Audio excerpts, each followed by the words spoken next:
Хөгжлийн бэрхшээлтэй Эдвард гэдэг залуугийн гар утсанд нэгэн яаралтай дуудлага ирсэн. За утасны цаана түүний төрсөн эгч Сара тэднийг өсгсөн Сэнди эмээ гинт нас барлаа гэдэг муу мэдээг дуулгасан. За муу мэдээг дуулгаа зогсолтгүй энэ оршуулга ажилд чи ирнэ үсттэй гэдэг тийм асуулгыг тавьсан. За үүнийг сонсон Эдвард маш ихээр гайхаж тийм ээ.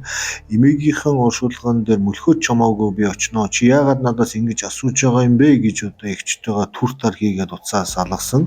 Эгчийнх нь асууж байгаа ч бас учиртай. Яагаад гэхээр Эдвард гэдэг залуу сүүлд автомашины осолд ортож одоо 2 хөлөө тайруулсан. За өөрийнхөө эхнэр болон 3 хүүхдийн хамт өөр хотод амьдардаг учраас энэ хол газар бас туулаад ирч чадах болов үгүй юу гэдгийг мэдэх гэж одоо эгч нь энэ асуулгыг асуусан. За Эдвард өөрийнхөө эхнэр Жанагаа дагуулад 3 хүүхдээ найдвартай хүнд үлдээчихэд өөрийнхөө эмээгийн оршуулганд маш яаралтай бол явж очисон. За ингээд Сара болон Эдвард тэдний бусад хамаатнуудын хамт одоо энэхүү оршуулгын ажиллагаа ёс төгөлдөр сайхан өнгөрөөгөө дуусгасан байдаг.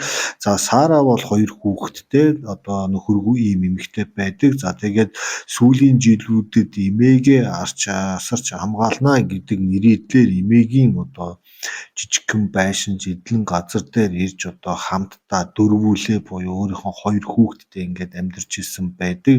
За ингээ Эдвард, Сара, Жана болон тэднэр бүгд оршуулгаас буцаад явж явах үед Сара чи эмээгийн гэрээр ороод өөрт хэрэгтэй ганц нэг юм байвал аваарэ. Тэгээд эмээ ерөнхийдөө биднэрт гэрээслэл үлдээгээгүй учраас одоо эмээгээс үлдсэн байшин барилга одоо энэ газар бүх зүйлийг би одоо авъя гэж бодож байгаа гэдэг үгийг хэлдэг. За Эдвард маш том гайхаж одоо хараад яхаараа чи эмээгийн хамаг бүгдийг авдаг байлээ. Би бас юм авна штэ гэж хэлсэн. За тэнгууд Сара за яг хуу байшин бол одоо би өөр аавна. Ягаад гэвэл чамд байшин байгаа. Жана та хоёр хүүхдтэй өөр одод ингээд төвхнүүд амьдарчихсан.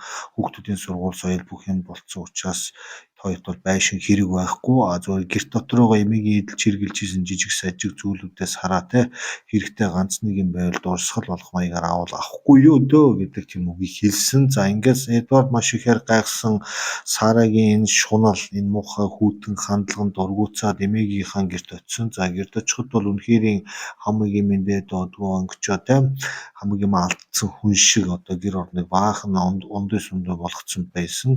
За ингээд Эдвард орж ирээд эмээгийнхаа юмнуудыг харж байгаад эмээтэйгээ байсан үеэ дурсаад одоо хаалганы яжид байсан нэгэн варыг одоо за энийг би авъя да эмээгээ дурсаад гэж хэлсэн. За тэр үед Сара наадхыг чинь би аль хэдийн төрүүлээд авчихсан байгаа. Чи өөр юм ав. Наадхыг чинь би хамгийн түрүүнд сонгож авсан одоо энэ гэрт ингээ байж явах хэвээр юм хөөрхөн уур амьсгал гоё ингээ харагдуулдаг дээшээ харсан сав энтер гэсэн юм ярьдаг. За ингээд Эдвардын хамгийн анхны ордлого маш эвгүй болсон. За ийм учраас одоо өөр юу авах үгээд эргэн тойрон харахад олигтой юм байгаагүй.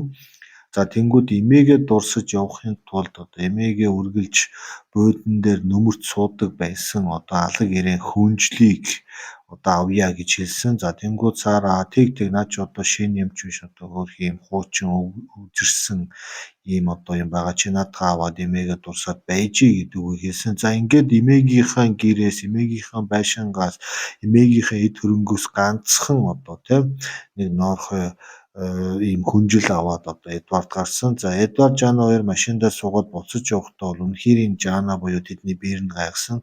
Чиний ихч ямар муухай аймаар яаж ийна шуналтай юм бэ одоо эмээгээс чинь үлдсэн баг бүх юмыг хүлээж авч чинь одоо чамд ганцхан хүнжил өгөөд өөр юм өгсөнгүү гэж хэлсэн. За тэнгууд Эдвард эмээгийн үхэл Сарагийн одоо ямар хүн бэ гэдгийг надад хангалттай харуулсан. Тийм учраас би зүгээр эмээгээ дурсаад энэ хүнжлийг аваад өөр юу ч тэрнээс авахыг хүсэхгүй байна. Хэрүүл уруулын нэмэр гээд ингээд хоёлоо буцаад явсан.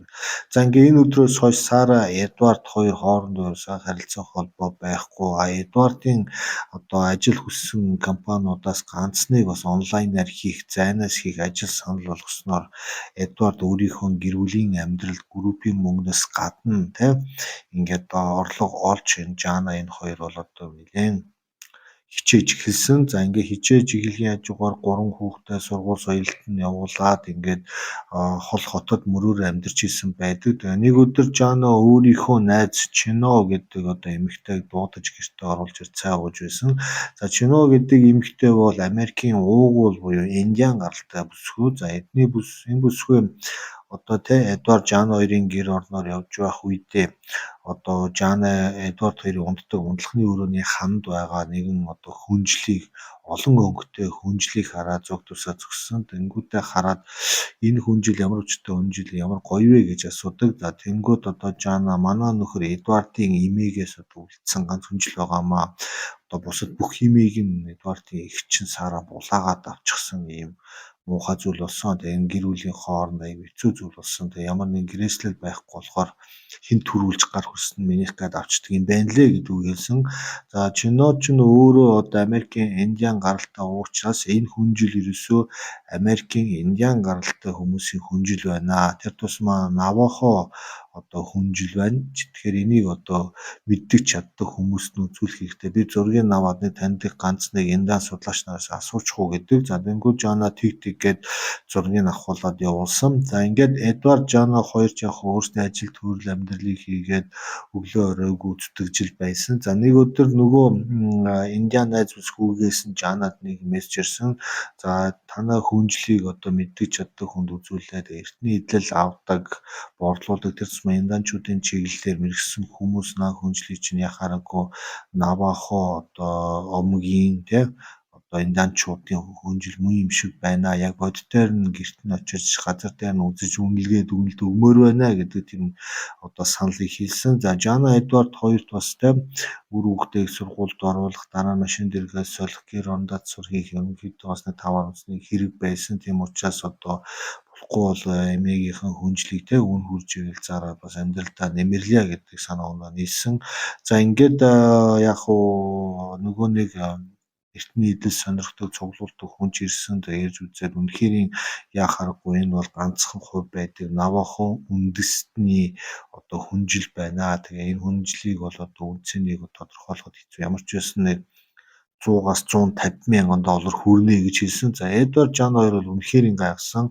Одоо эртний сүлжмэл нэхмэл ийм хүнжил 150 мянган доллар хүрнэ гэдгийг сонсоод мэл гайхаж хэлэх хүрсэн. Тэгээд энэ магадгүй дээшээ ч үж магадгүй. Гэхдээ ямар ч байсан одоо өнөөдрийн зах зээлийн хойш бол 100-аас 150 мянга шууд хоёр энийг одоо яг ийм хүнжил цуглуулдаг инданчуудын соёлыг судалдаг хүмүүсэд авчих юм бол үн хүрэх магадлалтай гэдэг тийм заавар зөвлөгөө өгсөн.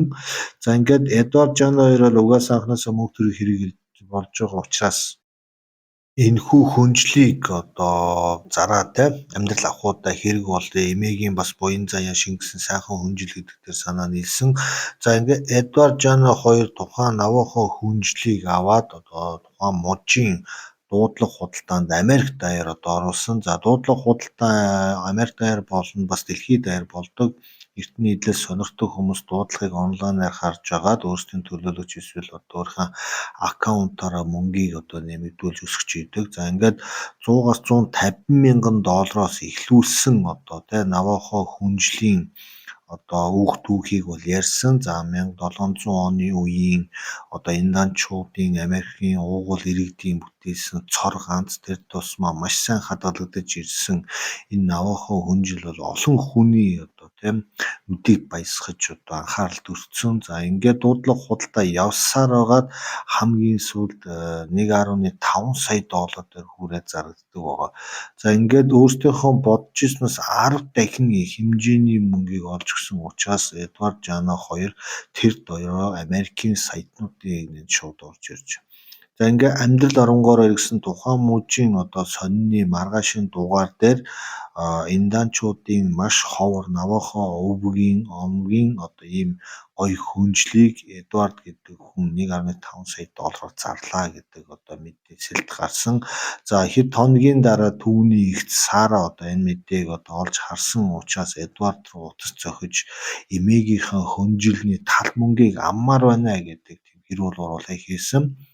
За Эдвард тэнгуут нь ерөнхийдөө чи эмээгийн бүх зүйлийг авсан. Харин чи эрэггүйгээ хаях гэж байгаа нэг хүнжлийг чинь би чамаас говийн байран одоо ингэж авсан. Тэгэхээр одоо хүнжил минийх үлдсэн чинийх. Тэгэхээр би энэ хүнжлээ зарна уу яана уу чамд юу самаа байхгүй. Тэгээ анхнаасаа чи над муухай зангарсан гэдэг үг хэлсэн. За ингээд уцаа тасалсан. За Сара бол ерөнхийдөө эмээгээс үлдсэн жижиг сажиг юмнуудыг хуучны эдлийн тентгийн дэлгүүрүүдэд авч хямд үнээр зарж хамаг мөнгө төргөө өрчихсөн одоо удахгүй эмээгийнхаа байшинг зараад бизнес хийнэ ч гэсэн юм ярьсан явсан. За ингээд Сара уудалгүй Эдвардын гэрт одоо дахиж ирж тэдний зөвшөөрлгүй гэр орлого нэвтэрч одоо хүнжилний мөнгөнийхээ талыг авч иж яваа надад бас мөнгө төр хэрэгтэй байна. Эмээгийн одоо хоёулаа өвтөг шуах ёстой гэсэн тийм хэрүүл уруулыг хийсэн. За Эдвард Жано хоёр энийг тэсээг уучаад шууд цагдаа дуудсан. За цагдаагийн ажилтан албан хаагч нар ирээд хүний эдлэн газар гэр оронд нэвтэрсэн гэдэг үүдлээр одоо эрүүгийн хэрэг үүсгэж Сара гэдэг бүсгүүд нэлээд эвгүй одоо бэлэг барьдаг. За ингээ Эдвард Жано хоёр өөрийн өмгөөлөгчийг аваад өөрийнхөө хууль ёсны эрхийг бол хамгаалуулж чадсан. А Сара болохоор айлд одоо зөвшөөрлгүй нэвтэрсэн хэрэгээр ял аваад явдгийн даваан дээр Эдвардаас уучлалт гуйж те одоо ахиж одоо чамтай холбогдохгүй, чам руу занал хийхгүй, чамаас элдвэр нэхгүй гэх мэтийн одоо тохиролцооны хийсний үндсэн дээр нэг ял авчихгүй хүн шиг ингээд салаад одоо алга болсон байдаг. Тэгэхээр одоо энэ түүх юу харуулж байна вэ гэхээр ерөнхийдөө гэрээслэл гэдэг зүйл маш хэрэгтэй юм байна те. Одоо монголчууд бид нар чинь гэрээслэл энэ төр гэдэг юм баг мэдэхгүй шахуу байдаг. Тэгээ ихэнх дийлэнх одоо маргаанууд настангуудаа ч юм уу те хүмүүсээ нас барсны дараа үр хүүхдүүд нь хоорондоо эд хөрөнгийг булгаацалтаж алаан хэ дандаа тулдаг шүүх цагдаа гээд олон жил дамсан айхтар одоо те бодлонтой асуудалтай ажиллагаатай хэрэгүүдийг бол одоо шийдвэрлэдэг. За энэ хэрэгүүдээр орж байгаа өмгөөлөгч, прокурор, одоо шүүгч нар хүртэл одоо яаж одоо эхийн нийцээр тоглоом тураахгүйгээр нэг эв зүйтэйхэн одоо тэнцүү хуваах гэж одоо янз янзын одоо арга ажиллагаанууд бол явагддаг. Ерөнхийдөө хуулийнхны нэлээд толгойн өвчин бол энэ эд хөрөнгийн маргаан байдаг юм а. Тэгэхээр яадаг вэ гэхээр ерөнхийдөө үр хүүхэдтэй ч юм уу те одоо иймэрхүү гэрээслэл эртхэн бичээд үлдээсэн байх юм бол бас үлдэж байгаа үр хүмүүстээ бас хэрэгтэй байдаг юм байна гэдгийг энэ түүх одоо та бүхэнд харуулсан гэж найдаж байна. За тэгээд нэг иймэрхүү өв хөрөнгөтэй иймэрхүү те одоо төстэй түүхүүдээс би дараа ихад ганц хоёрыг бас оруулна. Тэгээд та бүхэн сонирхолтой санагдвал доор комент хэсэгт бичээрэй. Тэгээд дараагийн гоё түүхүүд маань араараасаа тун удахгүй орж ирнэ.